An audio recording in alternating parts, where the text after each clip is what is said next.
Buon pomeriggio, benvenuti a questo webinar dal titolo L'IRAP e relative agevolazioni fiscali per gli enti non commerciali in Friuli Venezia Giulia, realizzato grazie alla collaborazione di un gruppo di professionisti che pro bono collaborano con CSV.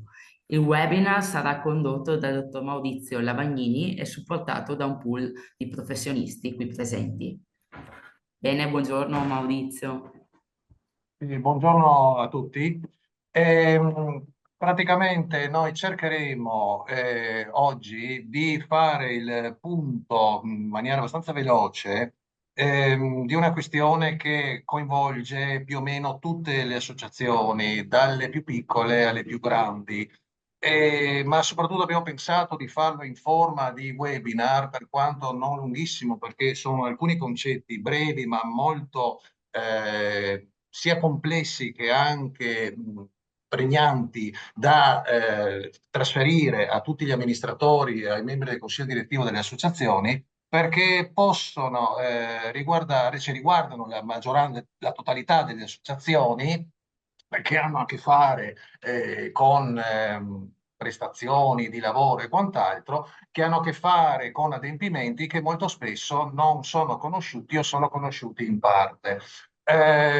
Siccome le novità riguardano l'agevolazione IRAP, che fino a questo momento, fino a quest'anno, era vista come una agevolazione di per sé, quindi l'IRAP esiste, ma siccome le associazioni, sia ONLUS sia quelle soprattutto iscritte al registro unico terzo settore, erano esenti, tutto sommato era una cosa lasciata da parte, era una cosa vista come un adempimento o un qualcosa che non riguardasse queste associazioni. Vedremo fra qualche istante che la novità di quest'anno, per quanto riguarda l'agevolazione IRAP, deve riguardare tutte le associazioni e far porre loro la massima attenzione. Prima di vedere cosa è cambiato a partire dal primo gennaio, anzi dall'esercizio in corso al primo gennaio 2023, perché bisogna fare attenzione che non parte dal primo gennaio 2023, ma le novità riguardano l'esercizio in corso al primo gennaio 23, quindi possono anche riguardare esercizi partiti prima nel caso in cui l'associazione dovesse avere un periodo, un esercizio diverso dall'anno solare. Vediamo di fare un piccolo riepilogo di cosa succede per quanto riguarda l'IRAP per i cosiddetti enti non commerciali. L'IRAP è oramai un'imposta che esiste dal 1998, è entrata in vigore con il decreto legislativo del 1997, ha avuto innumerevoli modifiche, innumerevoli integrazioni, riguarda per la stragrande maggioranza dei casi le imprese, professionisti, enti commerciali, ma riguardano anche le associazioni, gli enti non commerciali che svolgano meno attività commerciali. Ci sono delle basi imponibili diverse a seconda che l'ente svolga sia attività commerciale che attività, diciamo, istituzionale. Nel caso in cui l'ente, l'associazione svolga esclusivamente attività istituzionale, come vedete dalla slide proiettata adesso, la base imponibile viene calcolata secondo un modello retributivo. Siccome l'imposta, l'IRAP, colpisce, diciamo, i redditi in quanto tali di lavoro dipendente, la prestazione di lavoro non professionale, la base disponibile per gli enti associativi, per gli enti non commerciali, è costituita dalle retribuzioni eventualmente spettanti al personale dipendente, rilevati per competenza, quindi la parte che riguarda l'imponibile previdenziale, i redditi assimilati a quelli lavoro dipendente, i compensi erogati in collaborazione coordinate e continuative, un po' più difficile, ma molto più spesso, e l'abbiamo evidenziato perché capita per quasi tutte le associazioni, anche di dimensioni molto ridotte, i compensi occasionali di lavoro autonomo. Molto spesso accade che le associazioni eroghino compensi a soggetti, sia privati che, cioè, soprattutto privati, che prestano la loro attività occasionalmente per fare una determinata prestazione, e questo cosa comporta? Comporta il pagamento di un compenso e molto spesso non si appronta la sequenza di adempimenti che ciò comporta. Avere un collaboratore occasionale comporta una serie di adempimenti che qui vediamo velocemente. Allora, in primis è da ricordare che ci sono dei paletti per quanto riguarda il discorso della collaborazione occasionale. Può riguardare una prestazione non svolta per un periodo non superiore a 30 giorni e per un ammontare non superiore a 5.000 euro.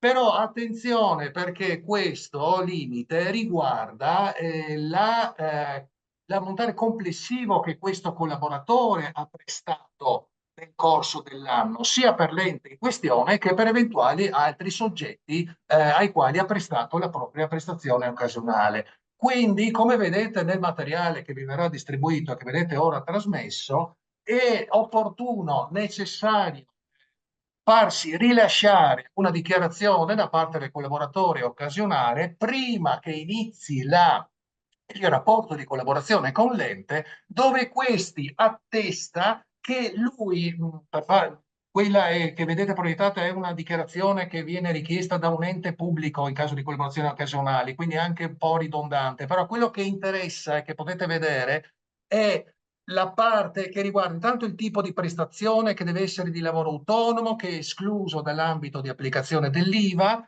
che non è soggetto a contributo previdenziale, però se rientra nel limite dei 5.000 euro complessivamente percepiti nell'anno. Perché qualora la prestazione occasionale, ancorché erogata dall'associazione, complessivamente, cumulativamente ad altre prestazioni fatte dal collaboratore, dovesse superare questo limite dei 5.000 euro, ecco che scatterebbero degli obblighi previdenziali Dimmi, INPS a carico dell'associazione che deve trattenerli e versarli dimmi. al suo conto all'INPS. Poi, quindi anche una dichiarazione che deve essere rilasciata, e la vedrete lì, quindi è da Eh, fare questa ok. assoluta attenzione a questo, proprio perché ci possono essere degli obblighi immediati, quindi non solamente una trattenuta fiscale, come vedremo fra un istante, ma in primis anche un adempimento previdenziale. Quindi è opportuno che le associazioni si attivino a farsi rilasciare questo tipo di attestazione. Vi dirò di più che per quanto riguarda le imprese, addirittura in caso di prestazione di lavoro autonomo occasionale, bisogna che venga chiesto preventivamente, anzi, data comunicazione all'ispettorato del lavoro di l'attivazione della prestazione di lavoro occasionale. Per gli enti diversi delle imprese questo obbligo non c'è, però bisogna fare comunque attenzione a questi limiti. E lì vedete anche, che vi sta trasmesso, anche delle varie prestampati delle dichiarazioni che possono essere date, usate dalle associazioni da far firmare ai collaboratori, perché altrimenti succede che alcuni adempimenti non vengano effettuati. Oltre a questo, bisogna fare attenzione che la prestazione di lavoro autonomo che cosa comporta? L'erogazione di un compenso per quanto piccolo, in caso di prestazione occasionale di lavoro autonomo, comporta l'assoggettamento a ritenute fiscali del pari al 20%. IRPEF. Questo pagamento, questa ritenuta deve essere effettuata al collaboratore, quindi lui percepisce un importo netto ridotto di questa trattenuta fiscale. Questa ritenuta deve essere versata entro il 16 del mese successivo dalla data di corresponsione del compenso mediante modello F24, che è un modello che oramai viene utilizzato nella stragrande maggioranza del pagamento dei tributi con un codice che è il codice 1040 si individua il tributo che deve essere versato per suo conto. Non è finita qui perché annualmente entro il 18 marzo, ma diciamo che il prossimo anno sarà il 31 marzo, bisognerà rilasciare al percettore dei redditi di lavoro autonomo occasionale anche la certificazione unica. Che cos'è questa certificazione unica? È un attestato che viene rilasciato dai sostituti d'imposta, cioè da coloro che hanno erogato compensi di qualunque natura, indipendentemente da che natura di lavoro sia stato erogato, che sia dipendente, autonomo, professionale, ma nel nostro caso lavoro autonomo occasionale, che serve al percettore come attestato che quel compenso, la dichiarazione che il compenso è stato erogato, che la trattenuta fiscale è stata effettuata. Con questo documento lui può fare la dichiarazione, deve essere allegata alla propria dichiarazione dei redditi fra i redditi di redditi diversi, di redditi occasionali di lavoro autonomo. Questo certificato, questa certificazione unica viene inviata telematicamente all'Agenzia delle Entrate in modo tale che l'Agenzia delle Entrate sappia che a quel determinato soggetto sono stati erogati quei compensi e per i quali sono state effettuate le ritenute d'acconto. Entro il 31 ottobre, inoltre, deve essere inviato il modello 770, che è una dichiarazione dove vengono riepilogati tutti i versamenti di ritenute effettuate per tutti i soggetti che hanno subito ritenuta da conto, dipendenti, occasionali o professionisti. Questo documento, questa dichiarazione viene inviata all'Agenzia delle Entrate e l'Agenzia delle Entrate automaticamente che cosa fa? Fa l'incrocio fra i versamenti effettuati di ritenute con tutti i dati inviati con le certificazioni uniche. Se c'è una discrasia fra i dati, fra le ritenute effettuate, certificate col modello di certificazione unica rispetto ai versamenti effettuati, manda delle comunicazioni di irregolarità o richiesta di chiarimenti. D'accordo? Quindi nel caso anche associazioni piccolissime che hanno prestazioni di lavoro autonomo occasionale, date anche per prestazioni irrisorie, bisogna farsi rilasciare l'attestazione che non ci sono altri redditi o comunque che il compenso oggetto della prestazione non supererà i 5.000 euro, quindi non scatta l'obbligo INPS. Al momento della corresponsione del compenso, il prestatore rilascerà ricevuta, scritta normalmente su carta bianca, dove attesta che quella determinata giornata il prestatore di lavoro autonomo incassa quel compenso per la prestazione effettuata al netto della ritenuta d'acconto del 20% IRPEF che poi l'associazione dovrà versare entro il mese dopo, entro il 16 del mese successivo al pagamento con modello F24 per suo conto. Si fa la certificazione unica che vedete lì trasmessa, che è similissima a quella che viene rilasciata per i compensi eventualmente pagati a professionisti che dovessero avere a che fare con le associazioni, solo hanno dei codici particolari, dei codici S. Poi l'adempimento abbiamo visto è il 770, che è una dichiarazione che anch'essa deve essere fatta dai sostituti d'imposta, che essenzialmente riepiloga, come vedete con questo quadro, i versamenti effettuati con i codici EF24. E veniamo a noi, questo era per fare un cappello iniziale dove qualunque associazione, perché è diffusissimo il fatto che prima o poi qualcuno effettui delle prestazioni non gratuite, non di volontariato, ma a pagamento. Veniamo al discorso dell'agenzia, cioè del modello IRAP, il discorso pregnante di questa giornata.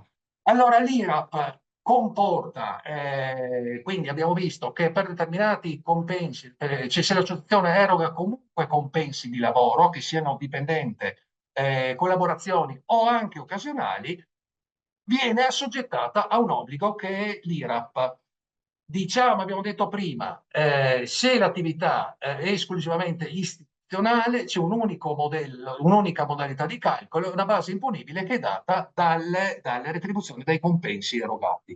Viceversa, se l'associazione svolge anche attività commerciali, e poi bisogna stare attenti, abbiamo visto anche in altri webinar, che sempre l'attività commerciale non deve essere prevalente, altrimenti ci sono problemi a livello di registro unico, ma questo è un altro discorso. Ma se in parte vengono svolte anche attività commerciali, a questo punto la base imponibile dell'IRAP si sdoppia.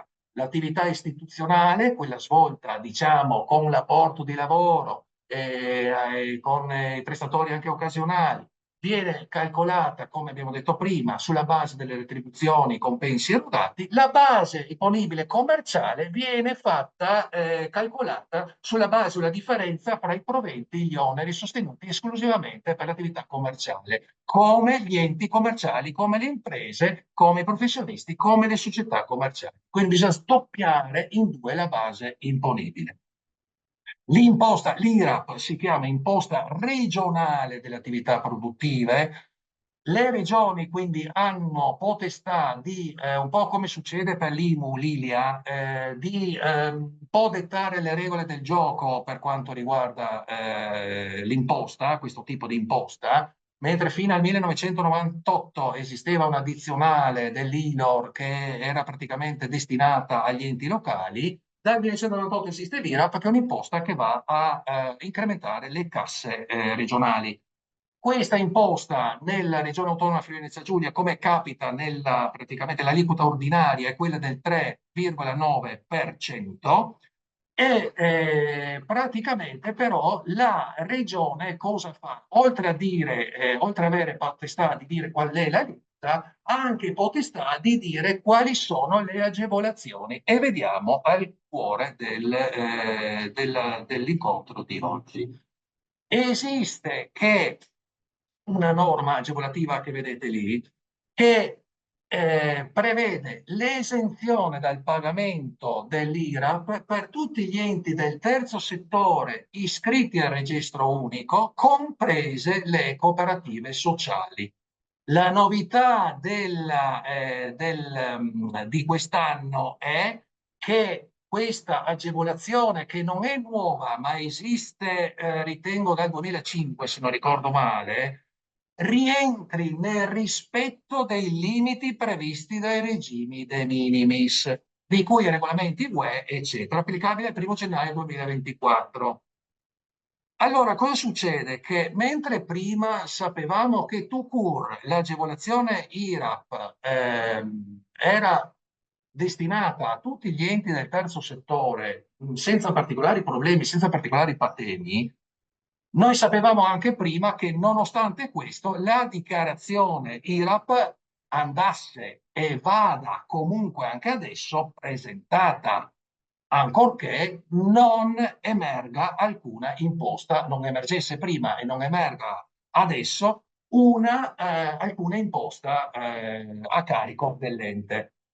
Ma la novità di quest'anno qual è? Che bisogna far considerare ai fini dell'agevolazione, non è un'agevolazione di per sé, cioè qualunque ammontare dell'IRAP è agevolato, cioè qualunque dimensione dell'ente di terzo settore è agevolata, perché questo tipo di agevolazione dal 2023, dall'esercizio in corso 2023, rientra nel regime de minimis, degli aiuti di Stato.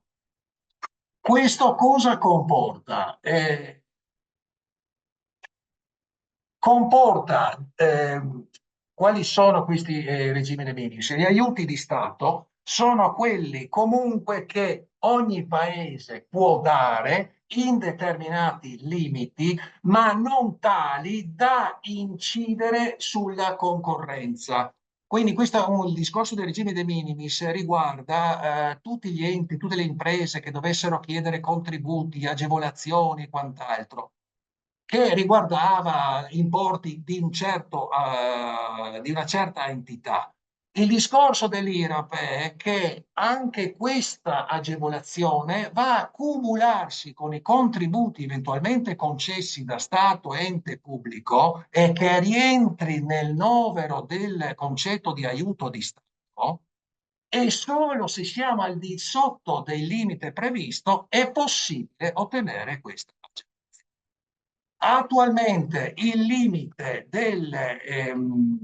di queste agevolazioni è di 200.000 euro nell'arco di un triennio, è diventato dal 1° gennaio 2024 300.000 euro nell'arco del triennio.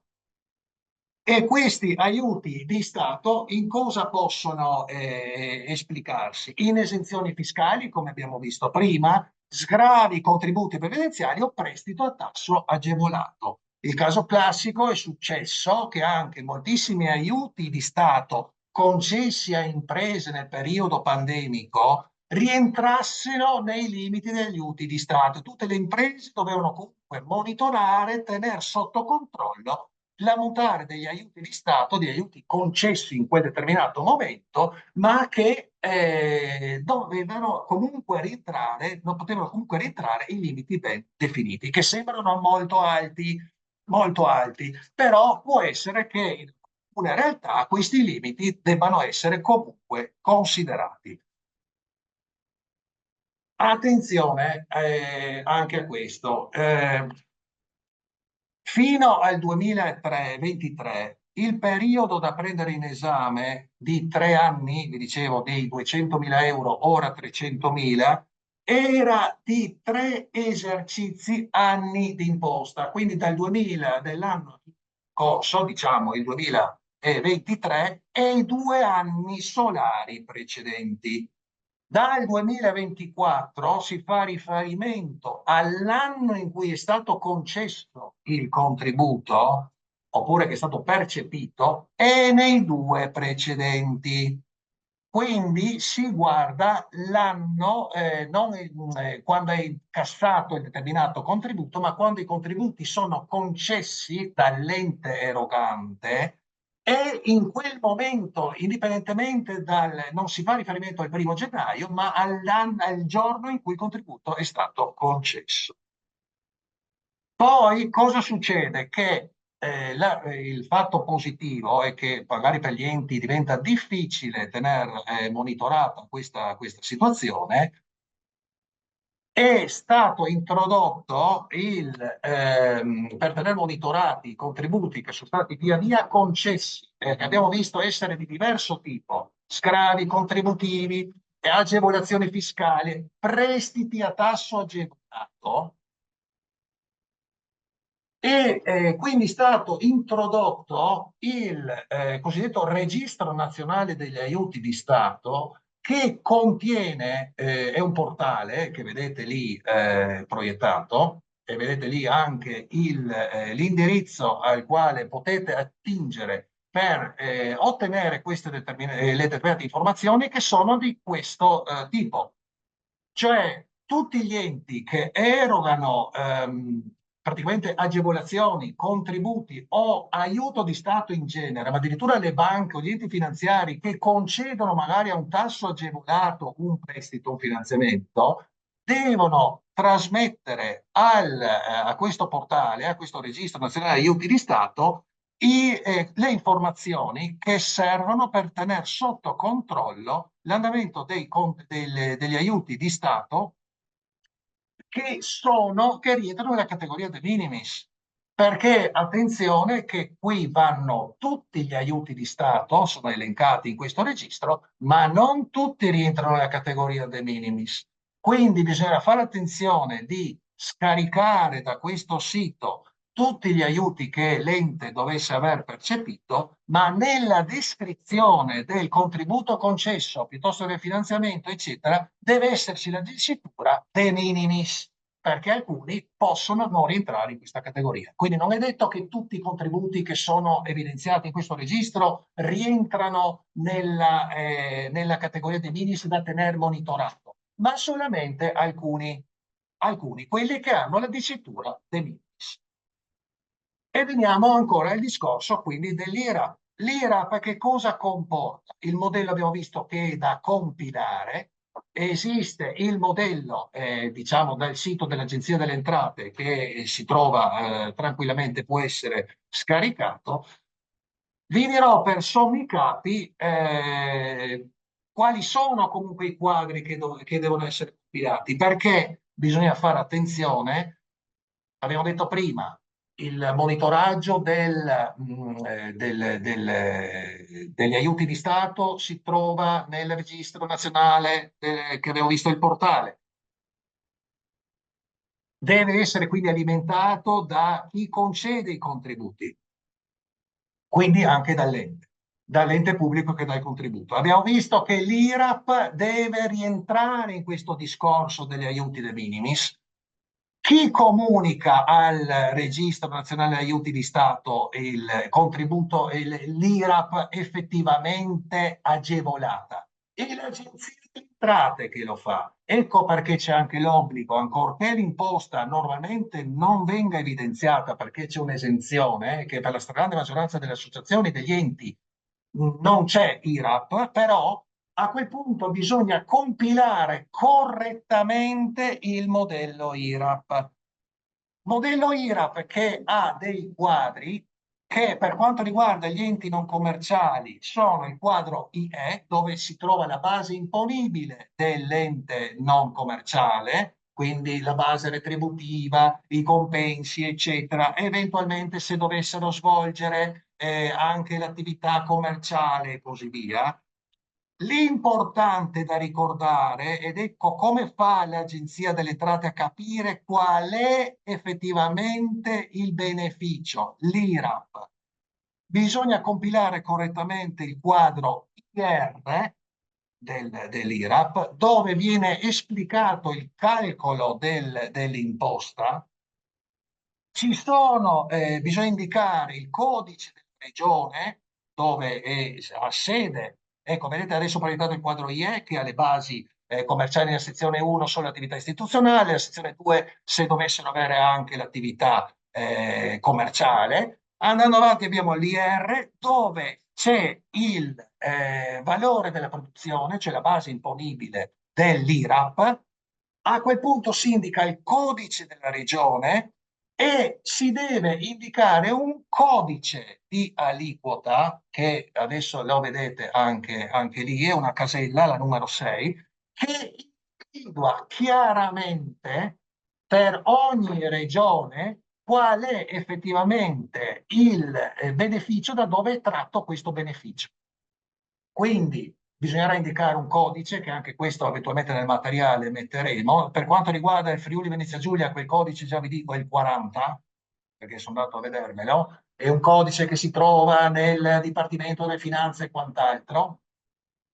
Ma non è finita qui, quindi si mette comunque una base poi imponibile teorica. C'è un'aliquota zero perché c'è un'esenzione dell'IRAP. Se rientriamo nell'agevolazione dei de minimis, ma normalmente questo avviene, c'è un codice che si indica nel campo 6 di esenzione, che è il numero 40, e quindi l'imposta è a zero.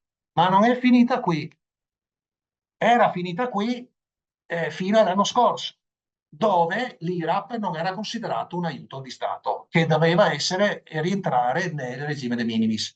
Perché adesso, oltre a questi quadri, bisogna compilare un altro quadro, il quadro IS, che nella sezione 18ª contiene delle informazioni, ci sono delle informazioni da dare all'Agenzia delle Entrate e che servono a questa per inserire correttamente nel Registro Nazionale degli Aiuti di Stato tutte le informazioni riguardanti l'IRAP. Come funziona adesso? Da quando entra in vigore questa informazione? Noi quest'anno, entro il 31 ottobre, probabilmente, adesso il 15 ottobre, ma con ogni probabilità sarà il 31 ottobre, dovremo trasmettere questa dichiarazione IRAP, compilando, nel caso di enti del terzo settore, anche queste informazioni, questa sezione, che tralasciamo adesso perché sarebbe complesso andarla a vedere, ci sono dei codici, ci sono delle istruzioni, quindi tutto materiale che potete trovare tranquillamente in rete. L'Agenzia delle Entrate riceve questa dichiarazione IRAP nel 2025, inserirà nel portale del Registro Nazionale Aiuti di Stato questa informazione dell'IRAP trasmessa nel 2024, l'agevolazione IRAP ha effetto nel 2025.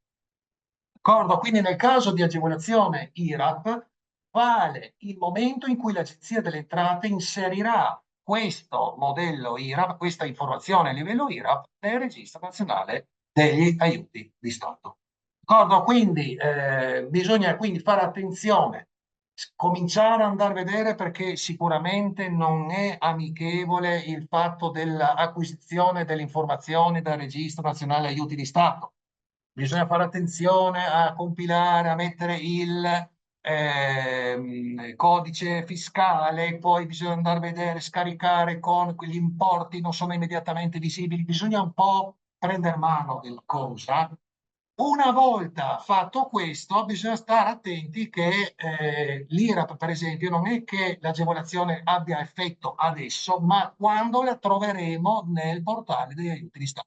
Quindi da questo punto di vista c'è un'agevolazione, fa riferimento a quel portale del Registro Nazionale Aiuti di Stato. Lì si trovano tutte le informazioni, purché l'ente, da parte sua, si comporti con una certa correttezza e faccia tutta la filiera che ho cercato di illustrarvi, anche nel caso in cui abbia solamente un compenso occasionale, minimale di lavoro autonomo, che magari uno va a pensare, magari con l'erogazione di 100-200 euro a un prestatore occasionale, che catena di adempimenti mi nasce da questo semplice collaborazione occasionale, e fino a dove arriviamo. Noi dovremmo stare attenti perché, ancorché l'imposta non sia dovuta, comunque c'è un obbligo di legge che è la presentazione di dichiarazione IRAP, c'è un obbligo di legge anche perché c'è potenzialmente un'IRAP agevolata, e l'IRAP agevolata può rientrare nei limiti dei contributi de minimis che tutti gli enti, tutte le associazioni, tutte le imprese possono avere nell'arco di un triennio. Il limite è molto alto, ma era giusto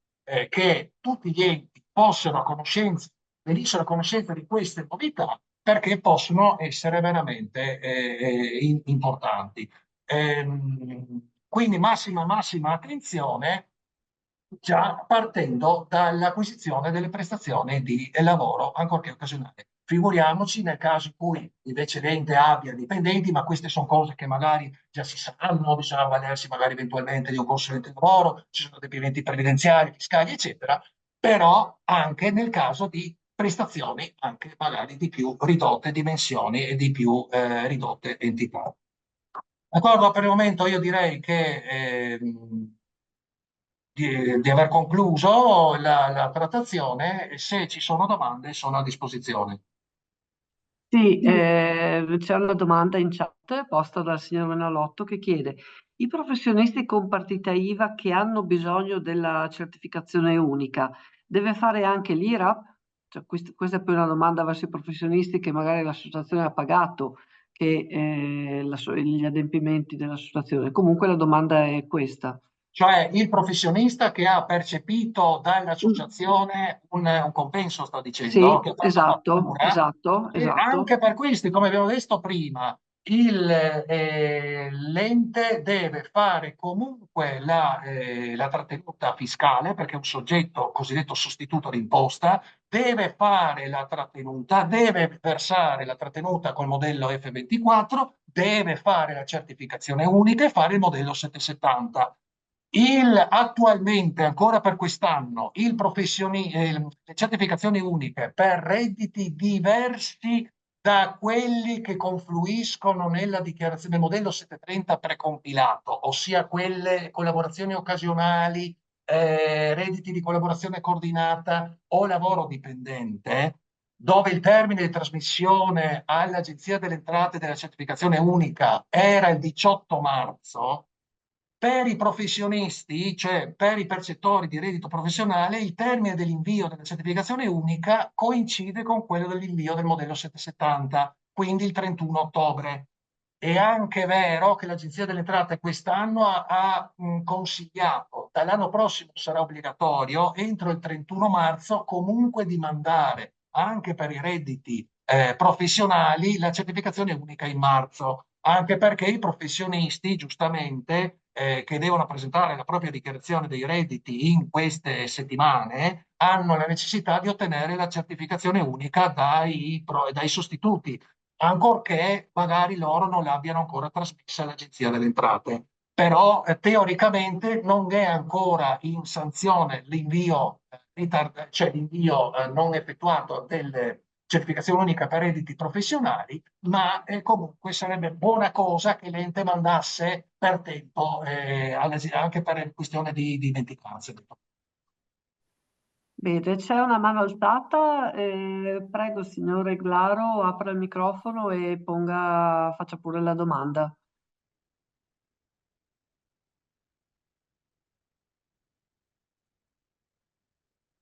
E non sta parlando, signor Glaro, non ha il microfono aperto.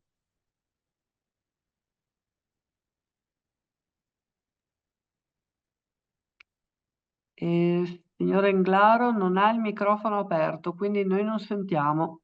Casomai che la scriva in chat la Può domanda. scriverla in chat?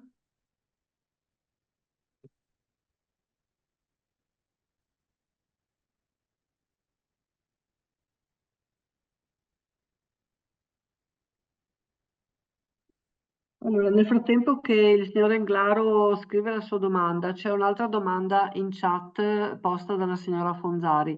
Nel caso in cui il commercialista emetta una fattura con IVA, non rientra nella casistica, dico bene, quindi immagino che la domanda sia non rientra nei Sì, redditi. esattamente, esattamente. Perché il discorso qual è? Se il compenso erogato, vi dicevo prima che velocemente, ma insomma, era inteso che il reddito di lavoro, qualora sia stato già assoggettato ad IRAP, e quindi il reddito professionale nel caso del commercialista, ma qualunque soggetto che effettua prestazioni professionali, lui paga IRAP su quel reddito.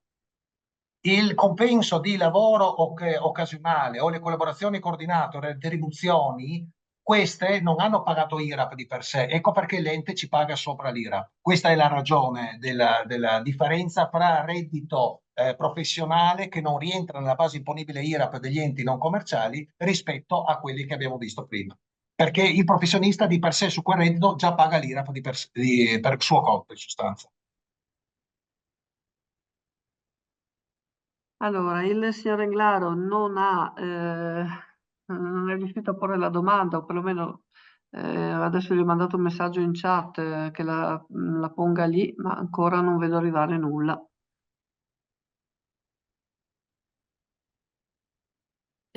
Posso fare io una domanda nel frattempo? Sono Anna Andriani, Trieste Senza Confini, Brescia, posso? Sì, prego. Allora, io mi sono appoggiata al servizio attraverso il centro servizi volontariato che ho inviato le collaborazioni che l'associazione ha avuto. Abbiamo fatto l'iter fino insomma, al modello unico, poi ho fatto la richiesta per l'IRAP e mi è stato scritto che non dobbiamo, appunto, che non abbiamo nessun... leggo la risposta così sono più sicura, appunto che non abbiamo dai calcoli effettuati dal nostro centro servizi risulta che non sono dovuti saldi di imposta né acconti. Però la cosa si è fermata qui. Quindi io Comunque devo chiedere... no, comunque la Allora, dichiarazione va presentata, ancorché l'imposta non sia dovuta. Probabilmente voi avete... quindi io devo chiedere a questo servizio di mandare comunque eh, la comunicazione. Certo, signor- la dichiarazione va inviata comunque all'Agenzia delle Entrate, a maggior ragione da Ok, quest'anno che rientra in quel discorso che abbiamo visto prima degli aiuti di Stato. ok, Però perfetto. può essere che a causa di deduzioni e quant'altro comunque non rientri nel limite degli aiuti di Stato, ma in ogni caso la dichiarazione IRAP va presentata. Va presentata. Ok, ok, quindi signora, io devo fare il passaggio successivo di chiedere comunque al servizio di inviare la comunicazione. Sì, ritengo che non si sia limitato il servizio a vedere se c'è qualcosa, cioè loro probabilmente le hanno risposto che siccome la scadenza di versamento è imminente, Sì? dell'eventuale versamento Sì? imminente, attualmente non c'è nulla da fare per quanto riguarda i pagamenti. Infatti loro credo le abbiano scritto, non c'è nulla di dovuto né di saldo né primo Sì? acconto, ma questo non vuol dire non far nient'altro, vuol dire per il momento non si paga. Dopo l'adempimento dichiarativo si farà entro ottobre. Ok, ok, quindi loro si sono presi probabilmente in carico tutto il processo, mi sta dicendo. Questo deve vedere con loro. Ok, Signora sì, Anna, le sì. rispondo io. Il processo è stato già preso in carico, solo che a tempo debito vi manderemo la Ah, perfetto, segnalazione. grazie. Quindi, come è stato spiegato il servizio, per adesso è partita la fase Perfetto, in cui si aiutavano e si supportavano le associazioni nel calcolo dell'imposta. Poi tutto perfetto, quello che verrà attenda le comunicazioni successive. perfetto, grazie. È chiarissimo, grazie mille. Signor Englaro, riesce a fare la domanda?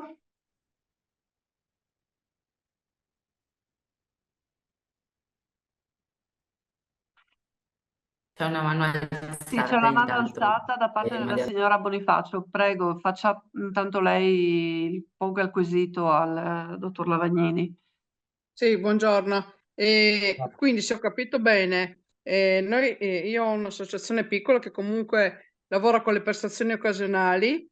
Abbiamo fatto tutto l'iter fino al 770, adesso ci sarà da fare il 770, ma già l'altro anno il mio commercialista mi aveva accennato qualcosa dell'IRAP, solo che questo discorso del regime dei minimis, credo che per le associazioni piccole non raggiungeremo mai i famosi 200.000 euro, potevano fare anche un'esenzione anche da questo adempimento, nel senso che aiuti di Stato in 3 anni pare 200.000 euro magari averli. Ora 300.000, non mi rendo conto, però era giusto che tutte le associazioni fossero a conoscenza di Però è un questo. Anche adempimento in perché più da l'obbligo fare. c'è della denuncia, comunque c'è un obbligo e quindi adesso, ancorché voi non abbiate contributi o che rientrino in sto massimale, eccetera, però bisogna far mente locale che tutti devono essere a conoscenza di tutta la filiera praticamente, a partire dalla dichiarazione Sì, sì, del sì, lavoro ma autonomo tutto fino tranquillo. anche alla dichiarazione IRAP. Purtroppo Sì, sì, sì, per l'ho voi fatto. magari sono ridondante, mi rendo conto.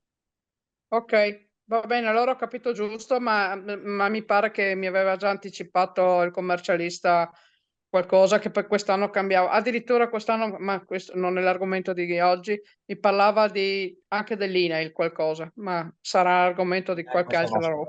qualche altro webinar. Salve, grazie. Prego.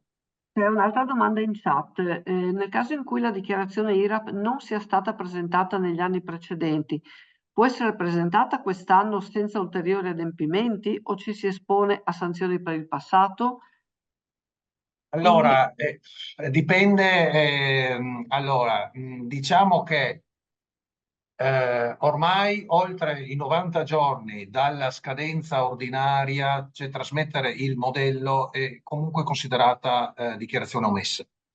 Eh, Se un soggetto comunque la presenta, quantomeno la dichiarazione dell'anno precedente, ancorché emessa, quindi se noi adesso presentassimo la dichiarazione IRAP del 23 relativa al 22, oltre la sanzione prevista sarebbe ridotta della metà. Bisogna vedere un po' caso per caso se vale la pena dare tutte le informazioni che servono, cioè se è un'imposta da zero, perché diciamo adesso d'ora in poi cercherei di mandarla comunque, ancora perché adesso rientra anche quell'obbligo informativo del Registro Nazionale Aiuti di Stato, che non vorrei scatenasse lì qualche problematica a livello di controlli più pregnanti, ancorché senza effetti, perché magari l'ente non chiederà mai contributi superiori al livello che abbiamo visto. Per le dichiarazioni precedenti, se c'è un'imposta dovuta, valuterei di caso in caso, cioè detta adesso non ho presentato, magari a zero, non ho nulla da dichiarare, eccetera, francamente non mi preoccuperei più che tanto. Io eventualmente manderei quell'ultima ancorché in ritardo, però sarebbe da valutare caso per caso. Se c'è un'imposta dovuta, se non la è, eventualmente vedere perché non è stata inviata e analizzare il problema. Se non c'è imposta dovuta, anche la sanzione non è che pare sia 250 euro, ecco, quindi ancorché io la mandassi adesso. Però bisogna vedere se è perfettamente necessario. Ecco. Se una soluzione piccola può essere anche che non venga fuori, insomma, però ripeto, bisognerebbe valutare il caso. E prima di passare la parola al signor Riccardo Menalotto che ha alzato la mano, c'è un'ulteriore domanda in chat sulla data in cui va presentata la dichiarazione IRAP. Attualmente è il 15 ottobre, però con ogni probabilità le dichiarazioni quest'anno verranno slittate al 31 ottobre. Però stiamo aspettando il decreto del governo che sta un po' cambiando perché sta facendo delle modifiche, c'è in atto una grossa riforma fiscale che non riguarda gli enti associativi, ma riguarda le imprese e i professionisti. Questo comporta degli adempimenti, scelte che fanno slittare in avanti le dichiarazioni. Con ogni probabilità quest'anno, ma a regime le dichiarazioni dovranno essere presentate entro il 31 ottobre. Quindi direi attualmente il 15, ma quasi sicuramente andremo al 31 ottobre. Prego Riccardo.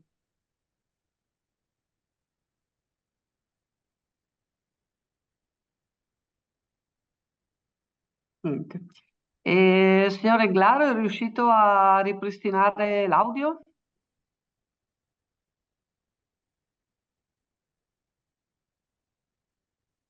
Bene. Non vedo mani alzate, quindi a Riccardo abbiamo risposto probabilmente con questa ultima data, questo ultimo riferimento a quando si presentano le dichiarazioni. Non ho domande in chat. Maria Rosa ha una mano Ah sì, alzata. ok, Sì, sì, solo adesso. ancora una domanda. Perché adesso parlava degli aiuti di Stato, contributi. Non è che sono considerati aiuti di Stato anche i contributi che riceviamo dagli enti pubblici tipo regione, comuni, quando si fa domanda di contributo per le attività, non sono considerati aiuti di Stato quelli, no? Lei basta che consulti il Registro Nazionale degli Aiuti di Stato, è scritto lì che tipo di contributo è. Se quel portale riporta la dicitura aiuto de minimis, allora bisogna tenere monitorata la cosa. Con ogni probabilità i suoi contributi non lo sono, però dipende dal tipo di contributo che l'ente eroga, perché siccome vi dicevo prima, cos'è il de minimis? È un contributo che deve l'ammontare, viene considerato di ammontare tale che non lede la concorrenza. Allora, se lei invece ha un contributo specifico per l'attività sociale o l'attività istituzionale, difficile che quel contributo leda la concorrenza e che rientri nei de minimis. Però senza andare ad analizzare il provvedimento, a parte che già nel provvedimento del contributo dovrebbe essere scritto se rientra nei de minimis o meno, ma adesso che abbiamo l'accesso al portale del Registro Nazionale degli Aiuti di Stato, lì per il codice, per ogni soggetto, per ogni associazione, indicando il codice fiscale dell'ente, trova tutti i contributi che l'ente ha ricevuto, tutti che sono stati trasmessi dagli enti pubblici, ma da monitorare, da tenere sotto controllo solo quelli che rientrano con la dicitura de minimis. D'accordo? Perché abbiamo visto non sono tutti i contributi erogati dagli enti pubblici. Quindi l'unica cosa è guardare.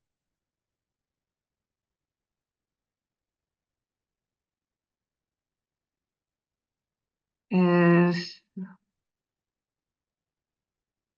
Vediamo se il signor Englaro riesce a connettersi.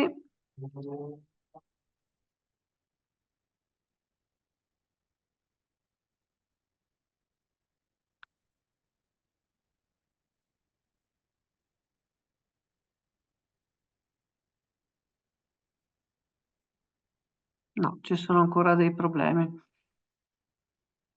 È arrivata la domanda di meno lotto Ok. in chat. Vediamo.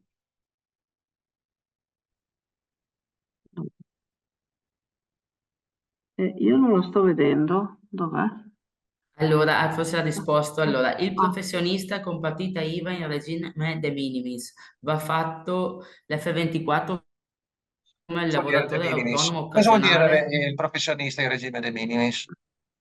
con partita IVA in regime di minimi, ha scritto. No, sarà in regime forfettario probabilmente. Ok. Chiede se va fatto l'F24 come al pari del lavoratore autonomo occasionale, ovvero con il codice 1040.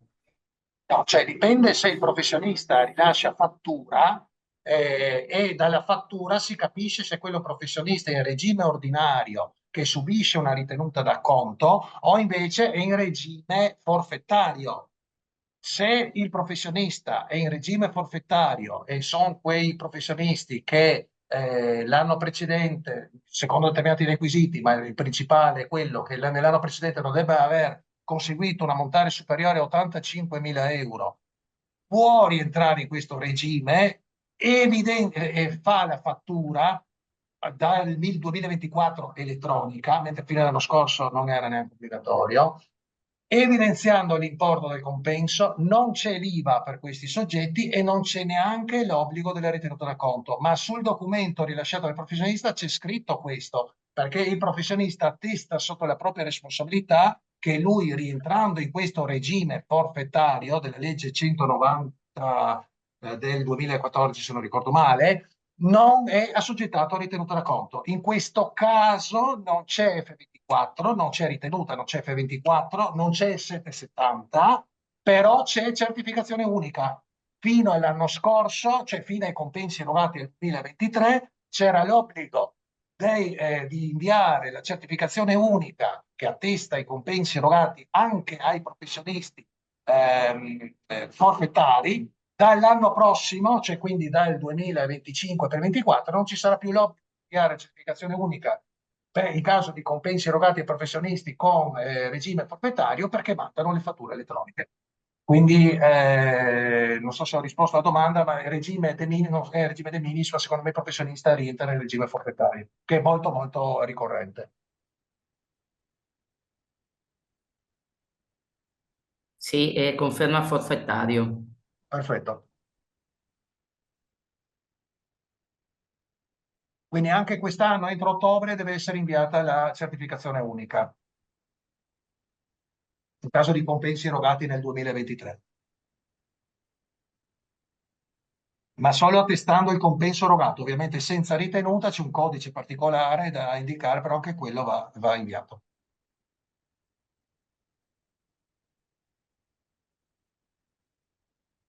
Io non vedo domande alzate e non vedo altre domande nella chat comune, a meno che non siano arrivate direttamente No, non è arrivato a- nulla, ti confermo Maurizia. e neanche dal Grazie. signor Englaro, purtroppo, che No, continua ad avere problemi. purtroppo no. Allora, io direi per il signor Englaro che se ha bisogno di una specifica consulenza la faccia tramite l'area riservata del MyCSV e provvederemo a rispondere direttamente alla richiesta fatta. Grazie a tutti E per la ancora volevo dire, mi sono dimenticato prima, qualora gli volessero avere informazioni più precise, più approfondite, a parte che ci sono il sito dell'Agenzia delle Entrate, dove ci trovano i modelli IRAP, il sito della Regione che ha anche evidenziato le problematiche dell'IRAP, in particolar modo le agevolazioni destinate agli enti del terzo settore, con tutte le normative di legge e quant'altro. Interessante e molto ben fatta la circolare che si trova sempre sul sito della Regione, nella sezione tributi, la circolare del 21 novembre 2023, dove viene spiegato quello che ho cercato di dirvi io per sommi capi, cioè quando ha effetto l'agevolazione IRAP nel regime de minimis, quindi sottolinea il fatto di presentare la dichiarazione IRAP, il quadro relativo alle agevolazioni di Stato e quant'altro. Ecco, solo un piccolo inciso per dove trovare le fonti di tutte le informazioni che vi ho dato in questo incontro.